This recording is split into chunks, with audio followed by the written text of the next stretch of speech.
Welcome to Design Practice 2 Articulate. My name's Eva Lloyd and I'll be the convener for the course this year. Today in our online lecture, what we're going to be running through are some of the basic principles of the course. We'll be following those up in the face-to-face lecture in week 1. As I mentioned, this course is called Design Practice 2 Articulate. Articulate and the course in general will cover two broad themes. One half of the course will look at design of space, and the other half of the course will look at communications. You'll learn how to articulate space, and you'll learn how to articulate both verbal and visual communications. Breaking this down a little further, there are some key hard skills that you'll learn in this course. The first is how to develop a design idea.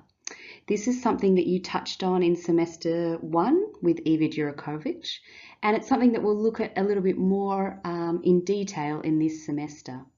So this is really examining methods for research and making as ways to generate design ideas. Leading on from that, we'll be learning how to create and manipulate space.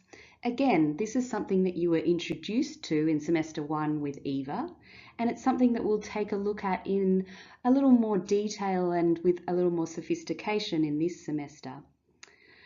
Finally, you'll be looking at how to communicate spatial ideas. And again, this is something that you looked at in semester 1 and a principle that we'll explore in a little bit more detail in this semester. Communication covers both visual communication and verbal communication. And visual communication looks at both analog techniques, so techniques that use your hand, and at digital techniques. These hard skills refer to the course learning outcomes. So again, the course learning outcomes split into two parts, design and communications. In doing some of the projects of the course, you'll also be introduced to some soft skills. Soft skills refer to skills that might transfer across disciplines and that don't relate specifically to interior architecture.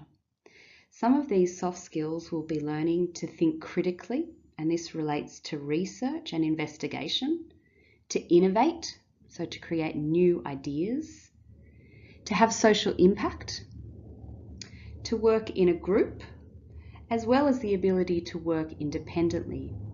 These are key skills that industry looks for when you graduate. These skills really refer to both the BIA and UNSW graduate capabilities. There are a number of key teaching strategies that we use in this course, and again these are similar to those that you were introduced to in semester 1.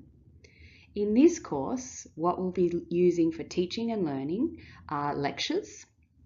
And like you're seeing here, some of the lectures will be online and some of the lectures will be face-to-face.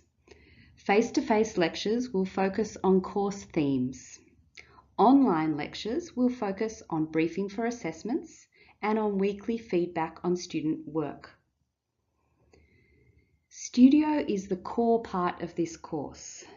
Studio environments are used for in-class workshops, pin-up and discussion with your group, and for peer demonstrator workshops. And in future slides, I'll go through that in a little bit more detail. There are a number of online strategies that we'll also use as resources. Moodle will be used for questions and answers, for links to relevant texts and precedents that will help with your research for your design ideas. There will be a media gallery on Moodle, which will showcase student work as a way of reflecting upon your own work and sharing your work with your peers. You'll be doing self-reflections to assess where you think you're at, and there will be software training through Archistar Academy. Feedback will be given in a number of ways. It will come from your tutor, from the course convener, from your peers, and from yourself through reflection. Feedback can be formal and it can also be informal. It can come from feedback sheets, it can come from chats in class, it can come from Moodle posts in the forum, and it can also come from lectures where I give a rundown on what worked and what didn't for each assessment and each week. So what is Studio? Well, I guess you guys have had a little taste of Studio in semester 1, and in semester 2 it'll work in a very similar way. For me, it's really important to think of Studio as a very loose and creative workshop space. Studio to me should be about generating and discussing ideas, creating mess and not being worried about it, making and experimenting, talking with your peers and your tutor and the convener, sharing ideas and collaborating, and questioning.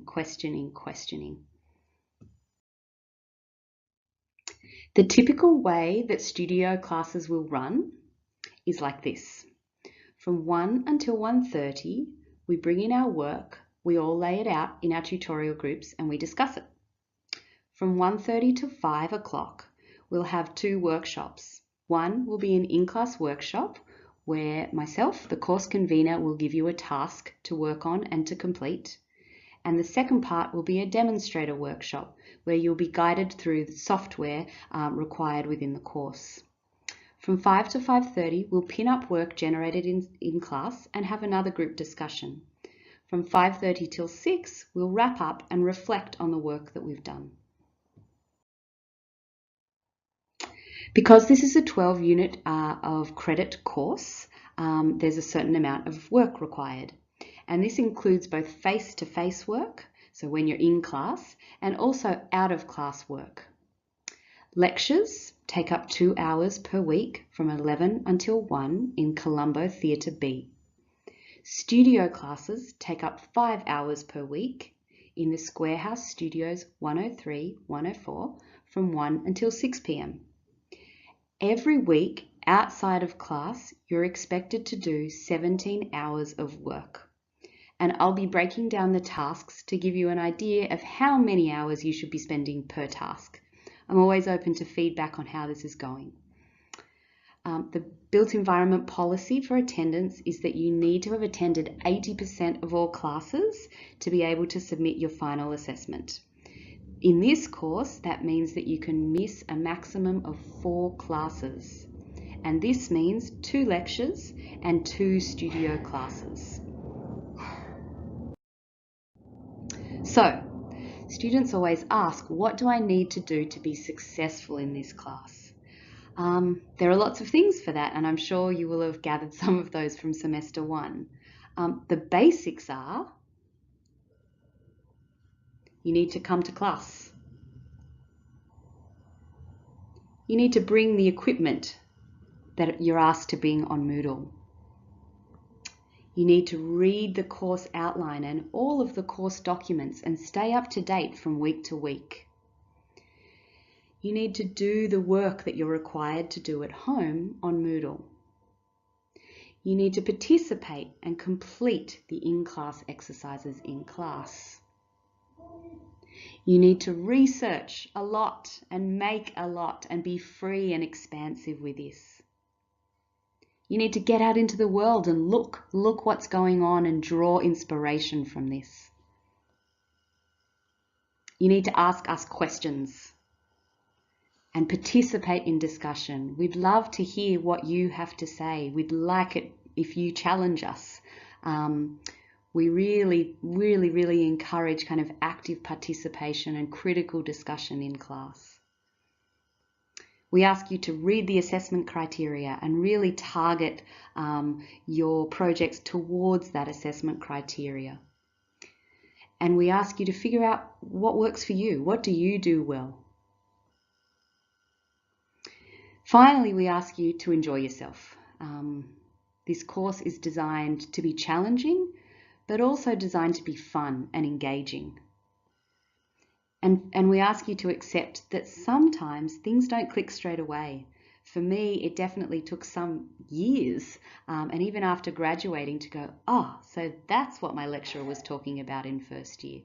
So it's okay for that to happen, and you kind of have to roll with the process and let that happen. I very much look forward to meeting you in class, and I'd ask you to watch the final 2 online lectures regarding the course project and the people of the course. Thank you.